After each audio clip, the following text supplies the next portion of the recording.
Good evening. आज 1 अप्रैल को ये वीडियो मैं पिछले 2-3 सालों से बना रहा हूं और हर बार मुझे लगता है कि ये दिन बहुत इंपॉर्टेंट है। वैसे देखिए, कैलेंडर ईयर पे बनाते हैं हम लोग, मतलब न्यू ईयर्स आता है 1 जनवरी, बट इंडिया में 1 अप्रैल बहुत इंपॉर्टेंट डे है। और इस बार तो देखिए इनफैक्ट नाम भी चेंज हो गया, अब टैक्स ईयर के नाम से जाना जाएगा रादर देन प्रीवियस ईयर और असेसमेंट ईयर, ये जो कंफ्यूजन था। और अब मैं कुछ चीजें जो लास्ट ईयर की है कुछ डिस्कस करेंगे और आगे आने वाले साल में क्या स्ट्रैटेजी रहनी चाहिए वो भी डिस्कस करेंगे। और हर 1 तारीख को मैं पर्सनली बताता हूं कि हम लोग बहुत सारी चीजें प्लान करते हैं कि इस साल क्या करना है, किस तरीके से मार्केट्स को अप्रोच करना है, किस तरीके से आपको आपके जो कई पैरेलल इनकम होती है, भले वो डेट से आती है, इक्विटीज से आती है, उन सब के ऊपर प्लानिंग करते हैं। और फाइनेंशियल प्लानिंग इनफैक्ट आज के दिन कर लेना चाहिए या first week second week of April तक आप कंप्लीट करते तो पूरा साल का आप एक मैप चार्ट आउट कर सकते हो। तो ये एक रीजन रहता है कि मैं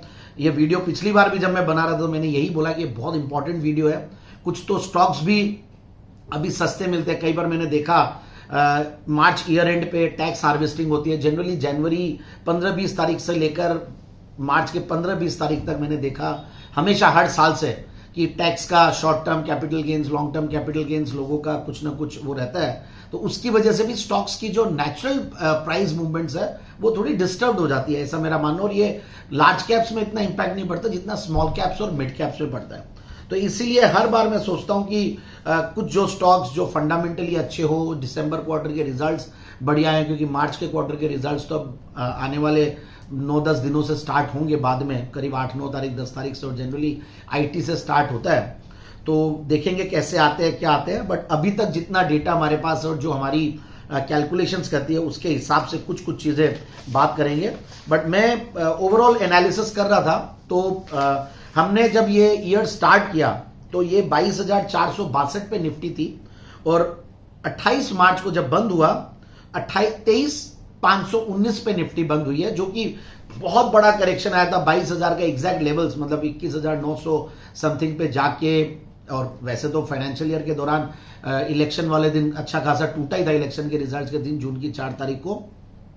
बट फिर भी निफ्टी बंद होने में सही सक्षम रहा और वही लेवल वापस से हमने देखा कि अभी उस लेवल से मार्केट बॉटम आउट किया। तो for the ease of discussion मैं यही बोलूंगा कि 22,000 से हमने बाउंस बैक किया और 22,000 से एक शार्प रैली आई जो कि बहुत ही भयावह थी। जब हम फरवरी 6-7 तारीख जो क्रेडिट पॉलिसी थी उसके बाद हमने देखा किस तरीके का M2Ms लगे और किस तरीके से मिड कैप स्मॉल कैप में फॉल आया, वो सारी चीजें। बट अब ये पूरा साल अगर हम देखते हैं FY24 टू FY25, क्योंकि अब हम FY25-26 में जा रहे हैं, तो 22,462 से 23,519 की जो जर्नी है वो करीब 5% के लगभग की जर्नी है। So fingers crossed. Last financial year इतना अलग टाइप का रहते हुए, और क्लियरली हम पहले 6 महीने अलग और दूसरे 6 महीने अलग डिवाइड कर सकते हैं। सितंबर के महीने में आई थिंक 24 या 25 या 26 सितंबर, एग्जैक्ट डेट मुझे अब याद नहीं है और मैं लिख के भी नहीं लाया नोट्स में, बट उस दिन मार्केट्स ने टॉप आउट किया और 26,200 के लेवल्स जाके, और अब हमारे यहां पे अब करेक्शन उसके बाद से धीरे धीरे दिखा। और आप देखिए कैसे मार्च तक, मतलब कंटिन्यूअसली 6 महीने तक मार्केट करेक्ट होते गए। FIIs जबरदस्त सेलिंग की है, DIIs ने सामने सपोर्ट किया, वो लोग बाइंग भी करते जा रहे थे। बट सामने सामने मैं देख रहा था कि किस तरीके से जो पेन था स्मॉल कैप मिड कैप में वो बहुत बड़ा था। और मिड कैप स्मॉल कैप में स्मॉल कैप इंडेक्स ने, NSE स्मॉल कैप 100 ने पहले अपना बॉटम बनाया जो कि जून 4 तारीख वाला था, उस लेवल पे जाके फिर बाउंस बैक किया। और बैंक निफ्टी ने इस दौरान आउट परफॉर्म किया। और बैंक निफ्टी आज भी, मैं 1 तारीख को शाम को जब वीडियो बना रहा हूं तो आज का मार्केट भी मैंने देखा, तो bank Nifty somehow is still better chartically और टेक्निकली। और प्लस हमें भी ओवरऑल भी बैंक्स एंड NBFCs में बहुत ज्यादा भरोसा है, ऐसा मेरा था। तो कैसे बैंक निफ्टी ने आउट परफॉर्म किया है। और ओवरऑल जनवरी 20 तारीख के बाद काफी चीजें चेंज हुई है। मतलब इनफैक्ट डोनाल्ड ट्रंप के आने के बाद और जब उनके अनाउंसमेंट्स एक के बाद एक आने लगे और मार्केट्स भी जबरदस्त तरीके से टेरिफाइड होके, मतलब TERRIFED तो है ही है और TARRRIFIED ये भी हो रखी है मार्केट्स में। दुनिया में खाली टैरिफ की बातें हो रही है और इतनी ज्यादा टैरिफ की तारीफ हो रही है कि मार्केट्स में काफी डर है। और जो हम लोग 90s में देखे थे, इनफैक्ट वी वर लकी कि जब मैं 90 में 10th करके 91 में 10th करके जब मैं कॉलेज में पहुंचा, असम में पढ़ा हूं, तो 11th से कॉलेज हो जाती है, तब इंडस्ट्रियल पॉलिसी आई थी और इंडिया ग्लोबलाइजेशन की बातें कर रही थी। तो उस टाइम पे इतना उसका इम्पैक्ट समझ में नहीं आता था क्योंकि छोटे भी थे, और जब हमारी प्रोफेसर पढ़ा रही थी और वो उस स्टेप को जब बहुत बड़ा बोल रही थी और जिस तरीके का सिग्निफिकेंस था, तो समझ में आया। बाद में हमने देखा कि किस तरीके से इंडिया में भी ग्रोथ आई, प्रॉस्पेरिटी आई, चीजें बेहतर हुई। बट अब अगर डीग्लोबलाइजेशन की बातें हो रही है तो सर्टेनली डर की बात है। फिर हमने देखा किस तरीके से चाइना +1 एक थीम चल रही थी, तो India, make in India, manufacturing India को भी हब बनाने की कोशिश पूरी गवर्नमेंट कर रही है। बट साथ साथ अब मेक इन यूएस, मतलब अब मिस्टर डोनाल्ड ट्रंप इनफैक्ट काफी यूएस के ऊपर वो जिस तरीके से इंडिया अपनी इकोनॉमी को, मैं तो ये बोलूंगा कि it's a matter of pride for India also, कि जैसे इंडिया बहुत सुचारू रूप से, मैं तो कई चीजें मुझे बहुत अच्छी लगती है, ट्रैवल करते हैं, दूसरी इकोनॉमीज को समझते हैं, और इंडिया की एंटरप्रेन्योरशिप और इंडिया के सिस्टम्स और इंडिया के जो रेगुलेशंस है और जो कंजर्वेटिज्म है, now that is to be followed, and ये चीजें सब फॉलो करना शुरू कर दिया है। US is also got to know this, की ये चीजें चलने वाली है। तो वैसा ही कुछ हम अब यूएस में देख रहे हैं, तो डीग्लोबलाइजेशन हो या मेक इन यूएस हो, इन चीजों के ऊपर फोकस हो रहा है। बट अब मैं आता हूं एक बार थोड़ा सा इकोनॉमिक आउटलुक के ऊपर। तो हमें ऐसा लगता है कि इंडियन इकोनॉमी में तो पर्सनली, मतलब इंडियन इकोनॉमी पर से कहीं कोई प्रॉब्लम वैसे दिखती नहीं है। इंडियन इकोनॉमी खुद काफी रेजिलियंट है, हमें मैक्रोज काफी अच्छे आते हुए दिखे, टैक्स के नंबर्स, भले वो एडवांस टैक्स के नंबर्स हो या जीएसटी के नंबर्स हो, वो अच्छे आते दिखे हैं। फिर हमने इंटरेस्ट रेट्स की बात करें तो वो भी इनफैक्ट जो नए आरबीआई गवर्नर साहब आए हैं वो भी काफी एग्रेसिवली कई सारे ऐसे स्टेप्स लिए जिससे कि सिस्टम में लिक्विडिटी और मार्केट फ्रेंडली या इकोनॉमी फ्रेंडली मेजर्स लिए। और अब आने वाले हफ्ते में 7 से 9 तारीख तक क्रेडिट पॉलिसी है, तो वहां पे भी ऐसा लगता है कि कुछ रेट कट की गुंजाइश है क्योंकि इन्फ्लेशन के नंबर्स भी बेहतर हो रहे हैं। सो ओवरऑल काफी इंडियन इकोनॉमी के पॉइंट ऑफ व्यू से मुझे लगता नहीं कि कोई बहुत ज्यादा प्रॉब्लम हो रही है। जो मार्केट में करेक्शन भी आया तो इसका एक रीजन तो ये भी मानना पड़ेगा कि valuations were on the higher side, काफी froth mid cap small cap में दिखने को मिला था और इवन मार्केट्स में भी ओवरऑल। तो उस चीज को मतलब हर बार हम देखते हैं कि कोई ना कोई बड़ा रीजन होता है, भले वो 2008 का हो या 2001 का हो, फिर आपके 2016 में हुआ डीमॉन, फिर 2018 में वापस से कुछ रीजन था। बट इस बार जो रीजन था वो था वैल्यूएशंस, और लोगों ने अपना जो कुछ समझदार इन्वेस्टर्स या जो लोग प्रॉफिट बुकिंग की तरफ ध्यान दे रहे थे उन्होंने प्रॉफिट बुकिंग की है। और आज भी काफी हद तक स्टॉक्स ऊपर से करेक्ट होने के बाद भी ये देखते हैं कि नीचे से कितना चला, तो आज भी काफी स्टॉक्स है जो अच्छे खासे वैल्यूएशंस पे ट्रेड कर रहे हैं। So we at trade swift, जो कि हम लोग पीएमएस भी रन करते हैं, तो हम लोग थोड़ा सा इस चीज पे कंजर्वेटिव रहते हैं एट वैल्यूएशन फ्रंट। और हम लोग आज भी ट्रेडिशनली जो पी मल्टीपल देखा जाता है, price to book value multiple देखा जाता है, पेग रेशियोज देखे जाते हैं, फिर हम हमारा रिटर्न ऑन कैपिटल एम्प्लॉयड को मैच करते हैं, फिर हम लोग कैगर को देखते हैं, 3 ईयर कैगर, अगर प्रॉफिट की ग्रोथ है और जीरो डेट है तो पी मल्टीपल क्या हो, ये सारी चीजों को मैच करके हमारा एक सिस्टम है जिससे हम लोग देखते हैं।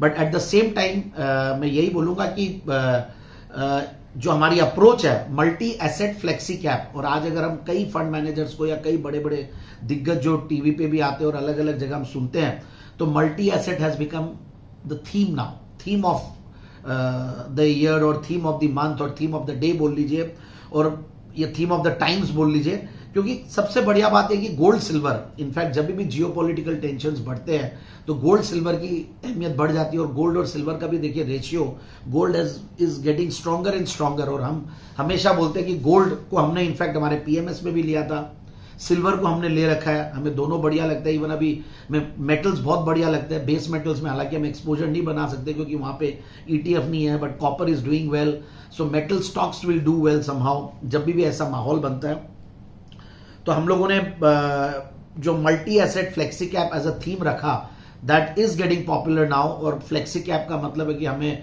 यह भी देखना होता है कि लार्ज कैप्स में भी अब थोड़ा सा, पहले हम लोग मिड कैप स्मॉल कैप की तरफ ज्यादा टिल्टेड थे, बट आने वाले दिनों में ऐसा लगता है कि large cap will certainly do well. और जैसे कि एचडीएफसी बैंक, कोटक बैंक, इन सबको हम लोगों ने एक्सप्लोर किया, और काफी सारे बड़ी बैंक्स और बड़ी कंपनीज को हम लोगों ने रेकमेंड भी किया है हमारे क्लाइंट्स को, और कुछ हमने पीएमएस में भी लिया है। तो अब मैं वापस से एक बार स्ट्रैटेजी पे आता हूं। तो स्ट्रैटेजी में देखिए हम लोग प्रेशियस मेटल्स पे तो है ही है, हमने इवन आरईआईटीज लिए हैं, मतलब आरईआईटी मतलब रियल एस्टेट इन्वेस्टमेंट ट्रस्ट, कुछ हम लोग हो थीम जो हमारी हॉस्पिटैलिटी एंड होटल्स, कुछ होटल स्टॉक्स भी लिए हैं, कुछ हॉस्पिटैलिटी के स्टॉक्स हैं, कुछ हम लोग केमिकल्स ले रहे हैं क्योंकि काफी बड़ा अंडर परफॉर्मर रहा है, यहां पे ध्यान है।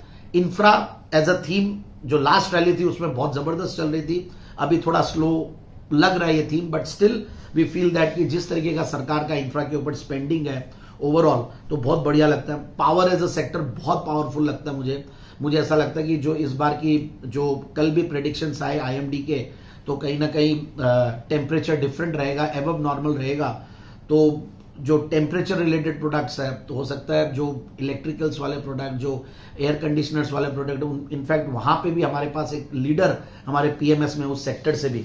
तो ओवरऑल थीम यही लगता है कि पावर का कंजम्पशन बढ़ेगा, तो पावर इंसिलरी, ऑटो इंसिलरी पे थोड़े से हम कॉशियस हो गए हैं क्योंकि ऑटो समहाउ यूएस में एक बहुत मेजर इंडस्ट्री है जिसके ऊपर मिस्टर डोनाल्ड ट्रंप काफी ध्यान दे रहे हैं और वहां पे टैरिफ स्टार्ट हो गई। और पिछले वीक भी मैंने यूट्यूब पे इनफैक्ट वीडियो भी बनाया था, रिपब्लिक टीवी पे भी आया था, यही ऑटो के ऊपर जब वो टैरिफ्स की बात हो रही थी उसके ऊपर।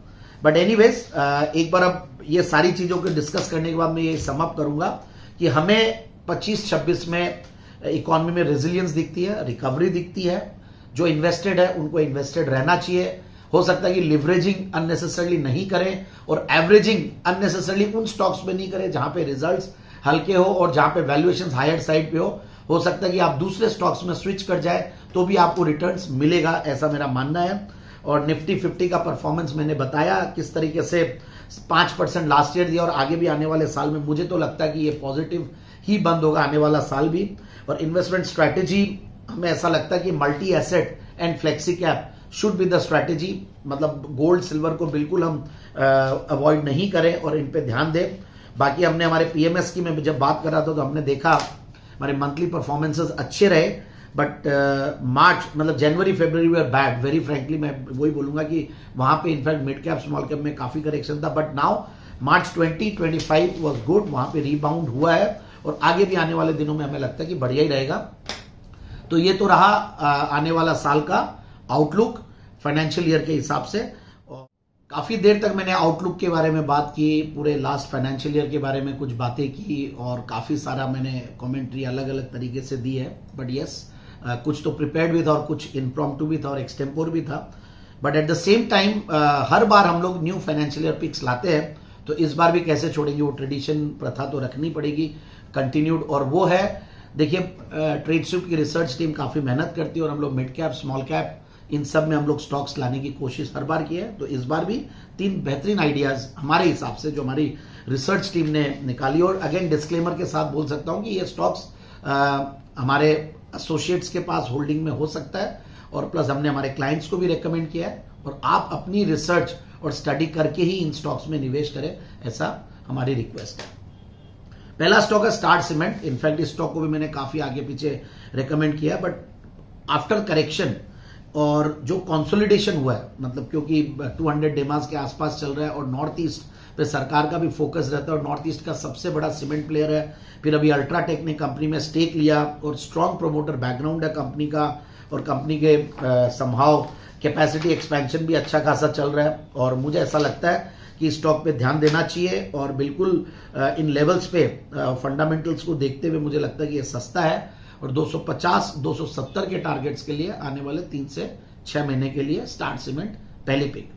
दूसरी है, मैंने जैसा बोला कि हॉस्पिटैलिटी, हॉस्पिटल्स, हेल्थ केयर, इस थीम पे हम लोग काफी बुलिश हैं और मुझे ऐसा लगता है कि ये सेक्टर बढ़िया करेगा। और एक स्टॉक है ITDC, Indian tourism development corporation limited, 594 पे आज बंद हुआ है। 730-760 का टारगेट। सरकार काफी इनफैक्ट पीएसयूज में मोनेटाइजेशन की बात कर रही है और यहां पे भी काफी अच्छा वैल्यू है। इनफैक्ट वैल्यू भी है, साथ साथ रिजल्ट्स भी है, नंबर्स भी है, तो ये भी एक बहुत इंपॉर्टेंट फैक्टर होता है और काफी अच्छा खासा करेक्ट हो चुका स्टॉक। ऊपर के लेवल से स्टॉक ने 931 के दिखाए, उसके सामने आज 600 के लेवल्स पे मिल रहा है। फिर हमने क्वार्टरली रिजल्ट्स देखा तो दिसंबर 2023 में अगर 18 करोड़ का पैट था तो इस बार 21 करोड़ का पैट इनफैक्ट दिसंबर 2024 में है और प्रोमोटर्स में तो देखिए सरकार की तो अच्छी खासी 87% की स्टेक है ही है, और FIIs DIs भी होल्ड करते, तो पब्लिक में काफी कम शेयर होल्डिंग है, तो जिससे इसमें कई बार जो मूव्स आते हैं वो काफी शार्प आते हैं। डाउनसाइड में तो कम आते हैं, बट अपसाइड में बहुत बढ़िया मूव्स आते हैं, ऐसा मेरा मानना है। But at the same time अच्छी खासी अशोका होटल आपने दिल्ली में देखी होगी, इनके होटल डिवीजन है और ट्रैवल एंड टूर्स है, इवेंट्स का भी काम है, हॉस्पिटैलिटी मैनेजमेंट का भी काम है, और डिसइन्वेस्टमेंट्स की बातें चलती रहती है इनकी, और काफी सारी होटल्स है, तो एक के बाद एक हम बात कर सकते हैं। But to cut it short, to make it short, मैं उतनी डिटेल्स में नहीं जाऊंगा।